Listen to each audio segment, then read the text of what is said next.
चलिए सीधे मुद्दे पे आते हैं।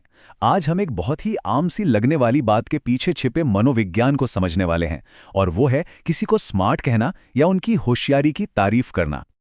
अब ये सवाल थोड़ा अजीब लग सकता है ना। मतलब हम तो यही मानते आए हैं कि तारीफ करने से तो कॉन्फिडेंस बढ़ता है, पर रिसर्च कुछ और ही कहती है।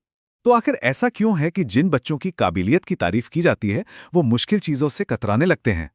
और बस यहीं से तारीफ का एक अजीब सा पैराडॉक्स, मतलब एक विरोधाभास सामने आता है।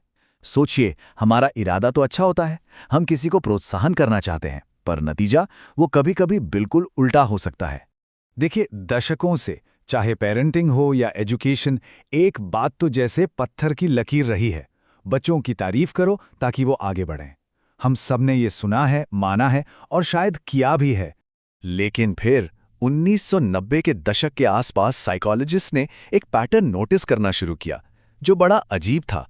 उन्होंने देखा कि जिन बच्चों की बहुत तारीफ की जाती थी, वे अक्सर मुश्किलों से बचते थे, उन्हें चैलेंजेस पसंद नहीं आते थे, और उनका सेल्फ एस्टीम, कह सकते हैं कि ऊंचा तो था, पर बहुत नाजुक था। एक छोटी सी असफलता से ही चकनाचूर हो जाता था। बस इसी पहेली ने एक बहुत बड़ी रिसर्च की नींव रखी।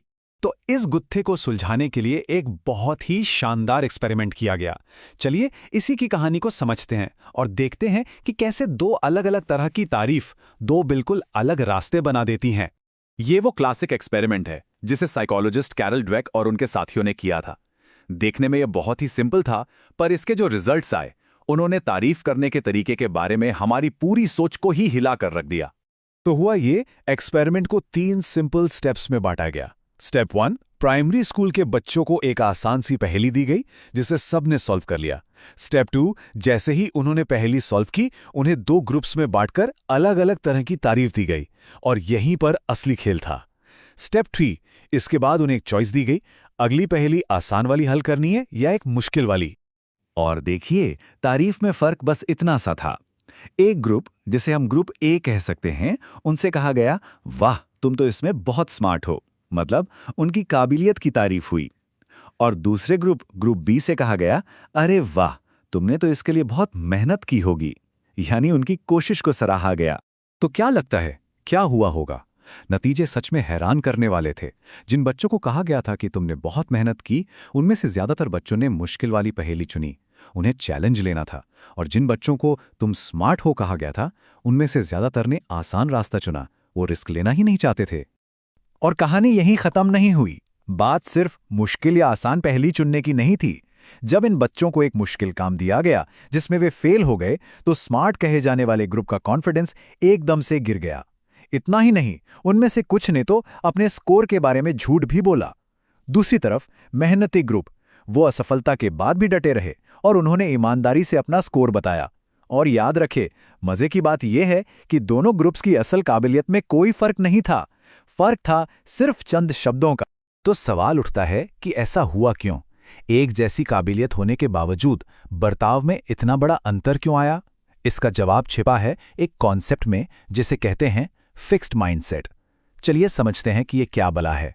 सिंपल शब्दों में, फिक्स्ड माइंडसेट एक ऐसी सोच है जो मानती है कि हमारी बुद्धि, हमारा टैलेंट, ये सब पैदाइशी और फिक्स्ड हैं।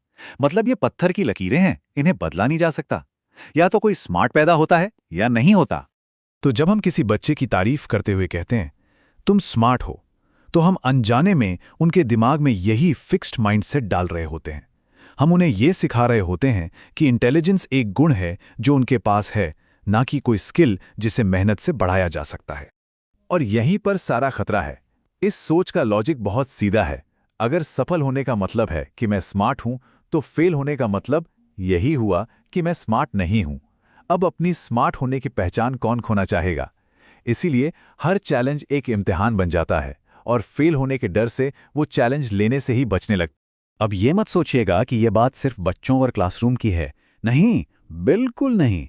इस माइंडसेट का असर हमारी पूरी सोसाइटी, हमारे काम करने के तरीके पर पड़ता है। सोच कर देखिए, हमारे यहाँ एग्जाम का इतना ज्यादा प्रेशर क्यों है? ऑफिस में सिर्फ परफॉर्मेंस और नतीजों के आधार पर प्रमोशन क्यों होते हैं? सोशल मीडिया पर हर कोई अपनी परफेक्ट लाइफ दिखाने की होड़ में क्यों लगा है? इन सब के पीछे कहीं ना कहीं वही फिक्स्ड माइंडसेट काम कर रहा है। एक ऐसा समाज जो फेलियर को बर्दाश्त नहीं करना चाहता, क्योंकि वो इसे काबिलियत की कमी की तरह देखता है। तो अब सवाल ये उठता है कि क्या हमें तारीफ करना ही बंद कर देना चाहिए? नहीं, बिल्कुल नहीं। बात तारीफ करने या ना करने की है ही नहीं। बात है किस चीज की तारीफ की जाए और कैसे की जाए। और ये बात क्लियर करना बहुत ज़रूरी है। जिन रिसर्चर्स ने ये स्टडी की, वो खुद कहते हैं कि भाई हमारी बात को गलत मत समझो, हम ये बिल्कुल नहीं कह रहे कि तारीफ मत करो। तो असली टेकअवे क्या है? लक्ष्य तारीफ को खत्म करना नहीं है। लक्ष्य है तारीफ के फोकस को बदलना। इंसान की पैदाइशी काबिलियत की तारीफ करने के बजाय उसकी मेहनत, उसकी कोशिश, उसकी प्रक्रिया की तारीफ करना। तो चलिए एक सिंपल सा बदलाव देखते हैं। तुम बहुत स्मार्ट हो, इसकी जगह ये कहने की कोशिश करें, अरे वाह, तुमने इस प्रॉब्लम को सॉल्व करने के बारे में सोचा कैसे? तुम्हारा तरीका क्या था? फर्क देख रहे हैं? एक फीडबैक इंसान के ऊपर लेबल लगाता है और दूसरा उसकी कोशिश और सोच की प्रक्रिया को सराहता है। और भी कई तरीके हैं। आप कोशिश की तारीफ कर सकते हैं, मैंने देखा तुमने कितनी मेहनत की। आप नई स्ट्रैटेजी की तारीफ कर सकते हैं, मुझे बहुत अच्छा लगा कि तुमने इस बार एक नया तरीका आजमाया। या आप सुधार की तारीफ कर सकते हैं, पिछली बार के मुकाबले इस बार बहुत इंप्रूवमेंट है। ये वो चीजें हैं जो असल में किसी के कंट्रोल में होती हैं। और ऐसा फीडबैक काम क्यों करता है? क्योंकि जब हम प्रोसेस की तारीफ करते हैं तो हम उनके काम पर, उनके एक्शन पर कमेंट कर रहे होते हैं, ना कि उनकी पहचान पर। इससे फेलियर का डर कम हो जाता है। क्यों? क्योंकि तब फेलियर का मतलब ये नहीं होता कि मैं नाकाबिल हूं। उसका मतलब बस ये होता है कि अच्छा, ये तरीका काम नहीं किया, चलो कुछ और ट्राई करते हैं। और आखिर में बस ये एक बात सोचने वाली है कि कभी-कभी बहुत अच्छे इरादे से कहे गए शब्द भी अनजाने में किसी को एक पिंजरे में बांध सकते हैं। ये हमें याद दिलाता है कि हमारे शब्दों में कितनी ताकत होती है और उन्हें कितनी सावधानी और समझदारी से इस्तेमाल करने की जरूरत है।